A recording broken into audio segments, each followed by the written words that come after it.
राधे राधे दोस्तों।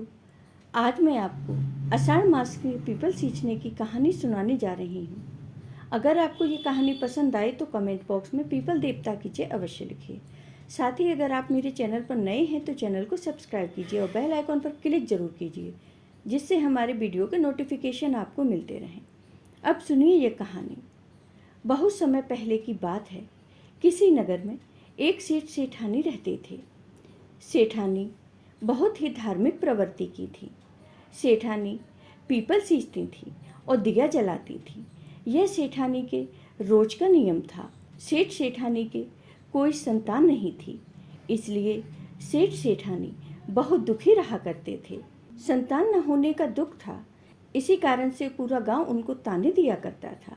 सेठानी ने एक तरकीब सोची। उन्होंने एक दाई को बुलवाया और उसे 9 लक्खा हार का लालच दिया। सेठानी ने दाई से कहा, आज से 9 महीने बाद गांव में जिस किसी के भी संतान पैदा हो, उसे एक बार मेरे घर लाकर रुला देना और गांव में सबसे कह देना कि सेठानी के घर पुत्र पैदा हुआ है। फिर सेठानी सेठ जी से जाकर कहती हैं कि वह गर्भवती हैं।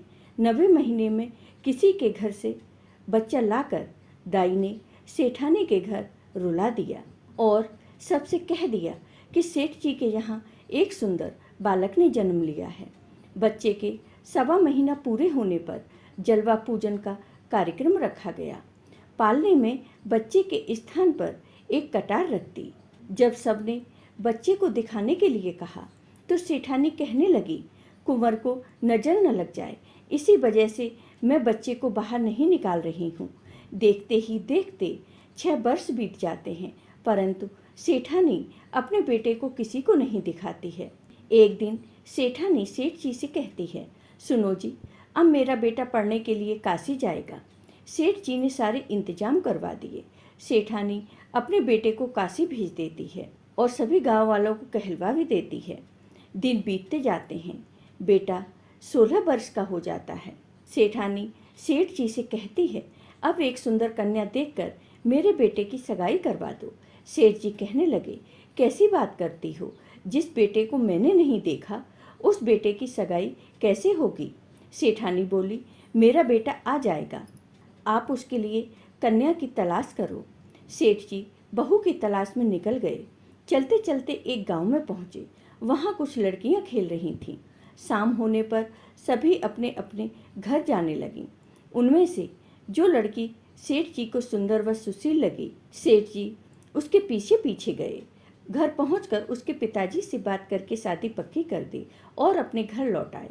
शादी की तैयारियां शुरू कर दी। सगाई में सेठानी बहाना बना देती है, अभी मेरा बेटा काशी से वापस नहीं आया है, बेटे की जगह बेटे की कटार से सगाई कर दो। इसी प्रकार शादी में भी बहाना बनाकर कटार से ही कन्या का विवाह करवा देती है। बहू घर आ जाती है। रोज की तरह सास पीपल की पूजा के लिए जाती है। तब वह बहू को 7 कोठरी की चाबी दे देती है और कहती है, बहू तुम रोज एक कोठरी खोलना, परंतु 7वीं कोठरी को मत खोलना। अब जैसे ही सास मंदिर जाती है, बहू पहली कोठरी खोलती है तो उसमें बहुत ही सुंदर सुंदर रेशमी कपड़े देखती है। उन कपड़ों को पहन पहन कर देखती है और बहुत खुश होती है। दूसरे दिन बहू दूसरी कोठरी खोलती है तो उसमें बहुत सारे गहने देखकर उनको पहन पहनकर बहुत खुश होती है। इसी प्रकार तीसरी कोठरी खोलती है। चौथे दिन चौथी, इस प्रकार वह 6 कोठरी खोल लेती है। 7वें दिन 7वीं कोठरी नहीं खोलती है। वह सास के मंदिर जाने के बाद घर के बाहर खड़ी हो जाती है। वहां उसके पास पड़ोसन आकर कहती हैं, क्यों बहू, अभी तक तुम्हारा पति काशी से वापस नहीं आया क्या? वह कहती है, अभी तक नहीं आए हैं। पड़ोसन कहने लगी, बहू तुम्हारा पति काशी से आएगा भी नहीं। हम में से आज तक किसी ने भी उसे नहीं देखा है। हमने तो क्या, आज तक सेठ जी ने भी अपने बेटे को नहीं देखा है। यह सुनकर बहू विचलित हो जाती है। दूसरे दिन जब सास मंदिर जाती है तब बहू 7वीं कोठरी खोलती है तो उसमें एक सुंदर मंदिर और पीपल का पेड़ देखती है। घर में इतना सुंदर मंदिर और पीपल का पेड़ होते हुए भी सासू जी मंदिर क्यों जाते हैं, यही सोचते हुए वह पीपल के पेड़ के नीचे बैठ जाती है। तभी एक 17-18 वर्ष का लड़का पीपल के पेड़ से बाहर आता है। बहू उससे पूछती है, आप कौन हो? वह कहता है, मैं तुम्हारा पति हूँ। वह बोली, आप काशी से कब आए? वह बोला, अभी आया हूँ, परंतु तुम माँ को मत बताना। बहू ने कभी अपने पति को नहीं देखा था, इसलिए उसे पति मानकर बातें करने लगती है।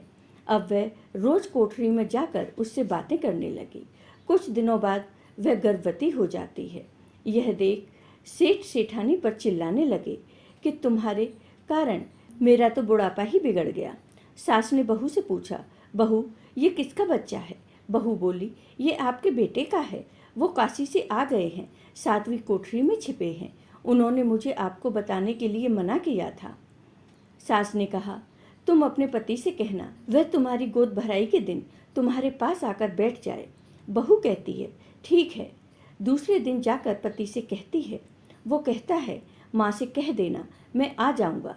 7वें महीने में बहू की गोद भराई की रस्म रखी जाती है। गांव के लोग आ जाते हैं, बहू को गोद भरने के लिए बैठा देते हैं। तब 17-18 वर्ष का सुंदर युवक बहू के पास आकर बैठ जाता है। सभी उसे देखकर चौंक जाते हैं, फिर कहते हैं, इतना सुंदर है, इसलिए ही सेठानी ने इसे छुपा कर रखा था। गोद भराई के बाद जब सभी लोग चले जाते हैं तो वह उठकर जाने लगता है। तब सास और बहू उसका हाथ पकड़ लेते हैं। दोनों कहती हैं, हम तुम्हें नहीं जाने देंगे। तभी पीपल के पेड़ से भगवान विष्णु और माता लक्ष्मी प्रकट होते हैं और कहते हैं, सेठानी, यह तुम्हारे पीपल सींचने और दिया जलाने का पुण्य है, जिस कारण से हम तुम्हें यह पुत्र दे रहे हैं। सेठानी व उसकी बहू दोनों हाथ जोड़कर खड़ी हो जाती हैं और भगवान विष्णु और माता लक्ष्मी को बहुत बहुत धन्यवाद देती हैं। फिर भगवान विष्णु, माता लक्ष्मी और पीपल देव की कृपा से सेठ सेठानी अपने पुत्र और बहू के साथ खुशी खुशी रहने लगते हैं।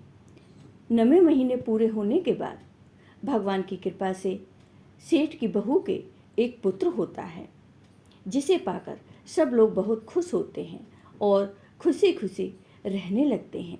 जय हो भगवान विष्णु की, जय हो माता लक्ष्मी की। आपको ये वीडियो पसंद आया हो तो कमेंट बॉक्स में कमेंट करके ज़रूर बताइए।